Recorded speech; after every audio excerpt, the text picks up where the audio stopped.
Hi guys, Milog Tarot here. Welcome back po for your kapalaran sa pag-ibig. Para po ito sa mga air signs, Gemini, Libra, and Aquarius. Maglalagay na lang po ako ng timestamp sa may description box para po mapuntahan ninyo ang inyong zodiac signs.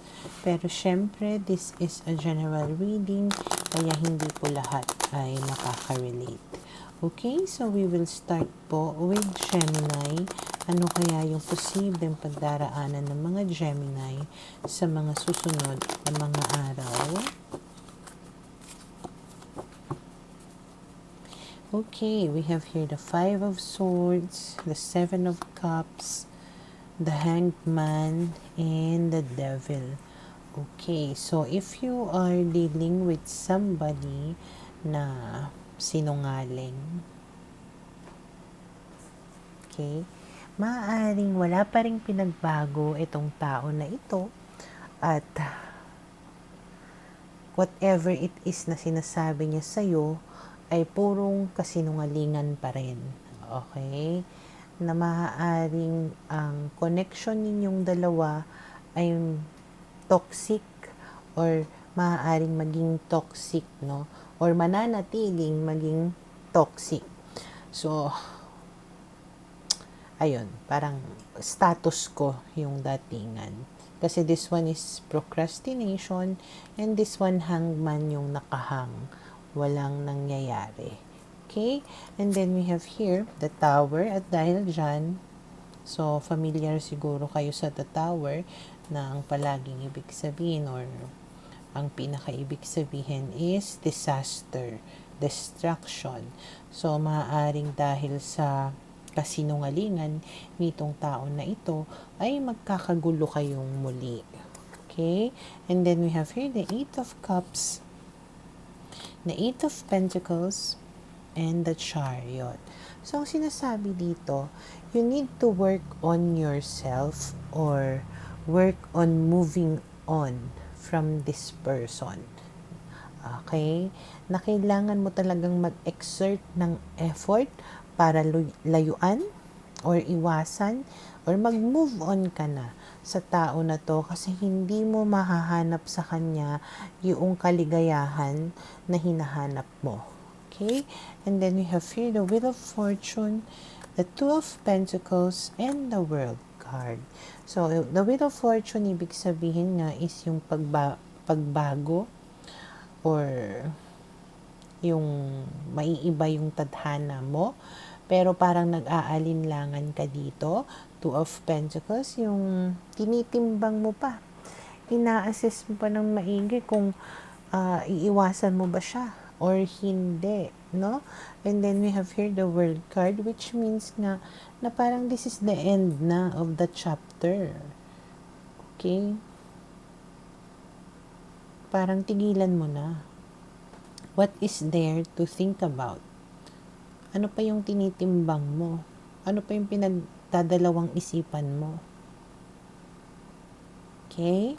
And then we have here the Nine of Cups and the Knight of Cups. Kasi nga, inaantay mo na baka sakali na mahalin ka niya or ipakita niya talaga sa'yo yung mga gusto mong makita or maiparamdam niya sa'yo yung mga gusto mong maramdaman. Okay, and then we have here the Ace of Swords.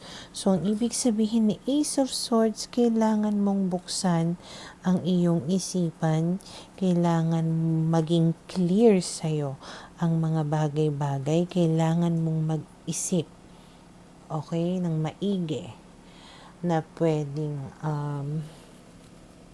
you need to clear your mind in order to think nga na wala nang magandang kahihinatnan itong connection na ito. Okay? So, for now, ito yung nakikita ko na posibleng mangyari sa mga Gemini.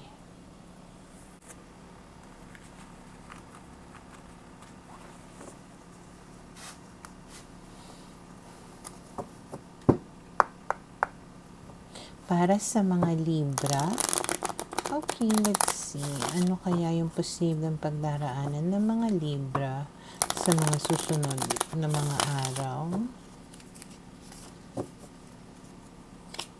We have here the Ten of Swords, the Two of Wands, the Queen of Wands, and the Ace of Wands. Okay, so mukhang sa mga susunod na mga araw, meron kang mga problema na matatapos. Okay? Na parang may magandang mangyayari sa'yo in the future. Parang may new beginning na nakalaan para sa'yo. Especially kung magkakaroon ka ng kumpiyansa sa sarili mo or ayun nga, magkakaroon ka ng lakas ng loob para tapusin kung ano yung mga kailangan mo na tapusin. Okay? Syempre, for every endings, there is a new beginning. But still, itong new beginning na ito, hindi ito mangyayari hanggat hindi mo ginagawan ng paraan. Okay? And then we have here the Two of Cups, the Seven of Pentacles, the Death card, and the Magician. So, sinasabi dito, you have the ability, no? Kaya mo yan. Kaya mo na i-end ang mga problema mo. Kailangan mo lang talagang asikasuhin is magkaroon ka ng parang pagbabago on how you think, on how you see yourself, and parang maibalik mo sa sarili mo yung tiwala mo sa self mo or yung parang worth mo sa sarili mo. Okay? You really need to put or exert effort on that. Okay? Kasi meron ditong nakalaan para sa'yo. Medyo matagal nga lang itong mag-materialize, no? Kasi nga, kailangan meron ka munang gawin. Hindi na ibibigay sa'yo yung para sa'yo talaga kasi merong kumbagang nakaharang. Okay? And then we have here the Nine of Swords, the King of Pentacles, the Four of Swords. So, ang kalaban mo dito is yung sarili mong isipan. Okay? Masyado mong ino-overthink. Masyado kang advanced. Masyadong marami kang wino-worry. You are stressing yourself too much. Okay? And maybe there is still a part of you that is hoping na seryosohin ka or maging committed sa'yo yung isang tao na parang wala naman ng magandang naidulot sa'yo. Okay? So, kailangan mo ditong magkaroon ng time sa sarili mo to chill, no, relax, para rin luminaw yung isipan mo at makapag-decide ka ng maigi para sa sarili mong ikabubuti. And then you have here the Sun and the Five of Pentacles. Ang sinasabi dito, eventually, no, you will find happiness, peacefulness, or something positive about your being single or being alone. Kaya, wag kang matakot, kumbaga na mag-isa ka. Kasi dito sa pag-iisa mo na ito, maiko-concentrate mo yan sa sarili mo, sa self-improvement mo, or being happy and content with yourself. Okay?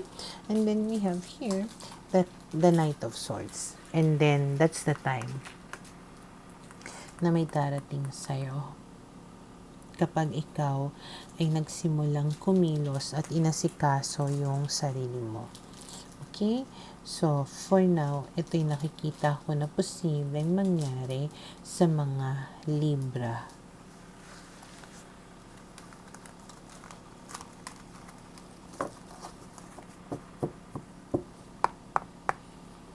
Para sa mga Aquarius, okay, let's see. Ano kaya yung posibleng pagdaraanan ng mga Aquarius sa mga susunod na mga araw? We have here the Four of Swords, the Five of Wands, the Six of Wands, and the Hangman. Okay, so kung ikaw ay merong kaaway, or merong conflict na nangyayari between you and your person right now, maaaring parang iiwas ka muna dito sa conflict na to. Parang gusto mo munang mag-recover or mag-chill. Ayaw mo munang problemahin kung ano man yung problema ninyong dalawa. Gusto mo munang i-enjoy yung sarili mo, parang ganyan.